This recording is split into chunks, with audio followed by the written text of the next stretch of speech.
Hi everyone, thanks for tuning in and let's talk about what I believe Resident Evil 9 will need to be as successful as possible. This includes not only game features but story elements as well.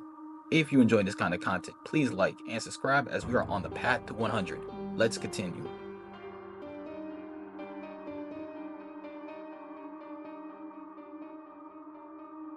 Bonus modes are not a critical part of the story, but can be very enjoyable and with the right method of going about adding them, can offer a layer of teaching the backstory of the game, as well as offering a new way to enjoy the game.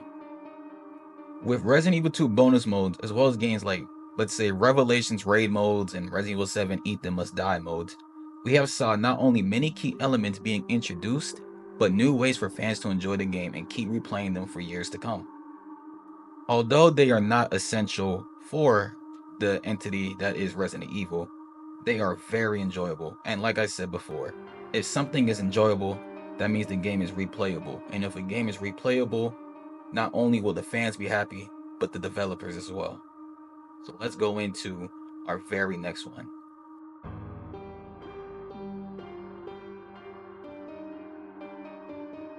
First person view. Needless to say, Resident Evil 7 and 8 changed the entire scene when they started making their games in first person. First person adds a new layer of fear and strategy in how you would go about playing the game. Normally, in third person, you can peek around corners, watch your back at all times, and locate items you may have missed in first person view. However, I think for the horror factor, a first person game tends to be scarier than a third person. Although we have seen games like the recent remakes of Resident Evil and even Silent Hill show it can be scary in third person and first person. I think the most success this game will have will be first person. However, if there was an ability to pick between first or third person, it will offer a layer of variety and competition between not only the content creators of the community, but friends as well. The other Weskers? You may not agree, but the conclusion of Resident Evil Revelations 2 is a cliffhanger that should be addressed in Resident Evil 9. It seems that Alex Wesker, who is the sister of Albert Wesker, her consciousness has taken over Natalie Corda at the end of Revelations 2. At the time of Revelations 2, Natalie is around 11 years old. So now she should be around, 23 or 24 years old at the end of Resident Evil 8. If her consciousness did get overtaken by Alex, there could be a slight possibility that Albert can make a comeback. As we know in Resident Evil, an enemy is not really truly dead. Fans want Wesker back, but how they bring him back, or the other Weskers, has to be done properly. If they can't execute it properly, then maybe it's just best to leave them out the game. We don't want someone forced back in the game and it's done incorrectly. This is strictly my opinion on this matter. You guys may not agree, so let me know if you would want Albert Wesker back.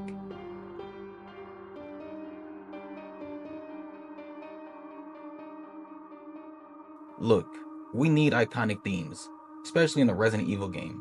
When you remade Resident Evil 3, Capcom, you guys had one of the best soundtracks of all time. But when I turned on Resident Evil 3 Remake and I had to listen to this, I'll let you guys hear it.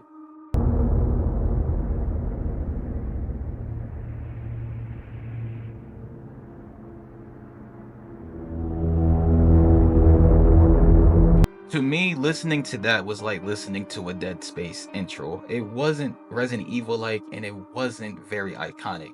Now, this right here is iconic.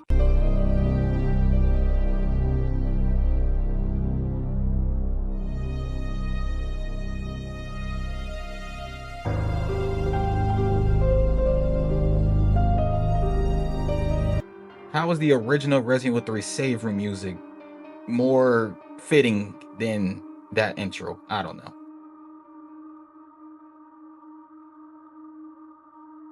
Look, we've had so many Resident Evil games in this entire franchise, and to be honest, it could be very confusing trying to follow the story. You may not even know the chronological order to play the games. Trust me, I play the game a lot, and sometimes even I get confused on the timing on when which Resident Evil took place and exactly what happened in each Resident Evil. So, something like the Wesker report that was in the prior Resident Evils that basically summed up what happened, I think, up to Resident Evil Code Veronica, should be included in another Resident Evil, preferably Resident Evil 9. Now, of course, Wesker wouldn't be the one telling us what happened between the first Resident Evil or the last Wesker report up to the current, but maybe someone like Chris Redfield or Leon Scott Kennedy, Jill Valentine, Claire Redfield, one of them can basically sum up what has happened from what the prior Wesker report had and from the current Resident Evil, which is Resident Evil 8. I think that would be very helpful for not only experienced fans of the franchise, but for the newcomers to be able to track along this story because it is very confusing.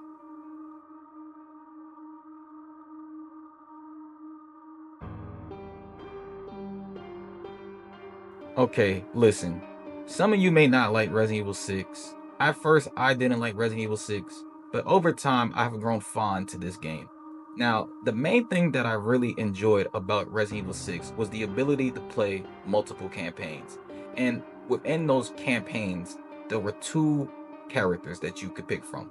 So, quite essentially, you had 8 characters you could play as. Ada had an agent that did not speak and in cutscenes disappeared, so I guess 7. But they gave you the ability to play with Ada, even though technically he did not exist or they did not exist. But this was a really good feature for this Resident Evil, and it was the only Resident Evil that had this feature.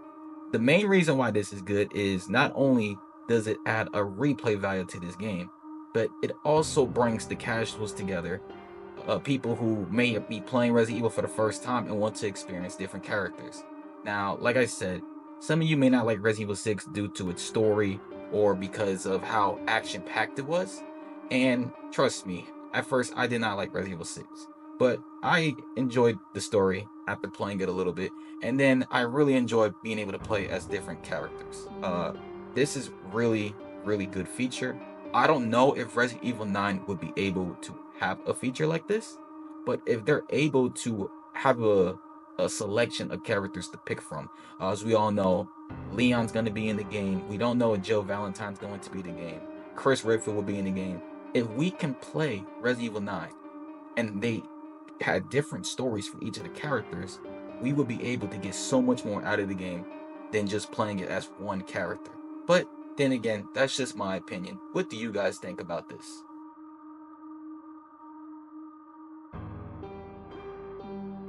Look, zombies have been the main staple for Resident Evil up to Resident Evil 4. They were brought back slightly in Resident Evil 6 with Leon's story, but they have not returned since. Now, granted, typical zombies formed from the T-virus did not really pose a threat when they were alone, but in groups made it really dangerous to travel through an area, especially when you were getting chased by a stalker enemy. Lycans from Resident Evil 8 and the mode from Resident Evil 7, they were great designs, but I feel, especially after the success of Resident Evil 2 Remake and slightly less of Resident Evil 3 Remake, zombies can be very important and very smart to add if done right.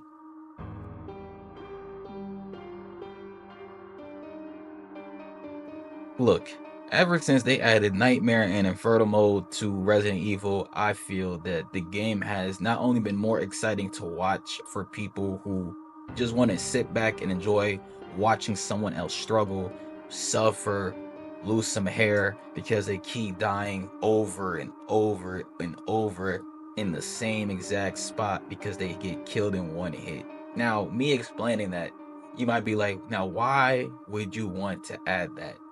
Well, one, it's not a requirement to play, but it's very fun to watch. And when something is very fun to watch, of course, the people are entertained and the person playing the game not only is being entertained by having fun with his fans and their fans, but they're also, promoting the game. It's fun. Even dying multiple times in the same area can be fun, and it adds a dynamic to the game that not many people will be able to challenge.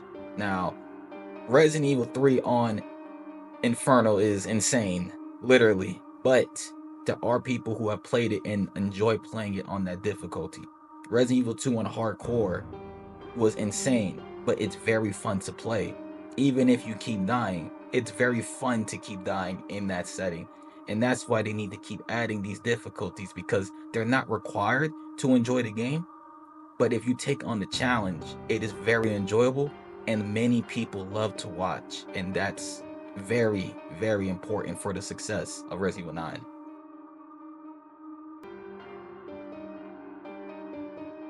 Now, I been waiting to get to this spot in the video because we need stalker enemies. And I'm not talking about Lady Dimitrescu, who was only in the castle and didn't follow you every single room. I'm talking about enemies who are going to chase you. They're going to continuously chase you and they're not going to stop. You can slow them down, but they're going to keep coming to find you and try to kill you. We need something like that in the next Resident Evil. The stalker enemies is what makes Resident Evil. The most successful Resident Evil games have had a stalker enemy. Nemesis in Resident Evil 3 Remake was nerfed because he was scripted. Resident Evil 2 Mr. X followed you wherever he felt like. We need something like that. The enemy's gonna follow you. It's not scripted. The AI is looking for you constantly. That makes it exciting. That makes it have a high replay value. If there's no stalker enemy, the replay value is going to go down.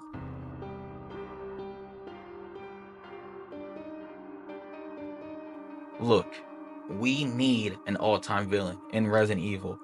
Look, I don't care what this person, or I do care what this person is, but whoever it has to be someone, may not be at Albert Wesker's level, but we don't have a villain that we can sit there and say, oh, is this person going to be in the game? Is this person going to be behind the scenes, but we know they're behind the scenes, or they're going to be front and face in the game, trying to kill us or trying to do something that will destroy the world? We don't have that. We haven't had that since Wesker, died. We need something like that, and I hope Resident Evil 9 establishes a villain for the future. Bring him back, because, like I said, that right there is going to make the game more exciting. Fans are going to be like, I can't wait to get this game because I want to see if he's in it. But that's just my list. I hope you guys enjoyed. Just please subscribe and peace out.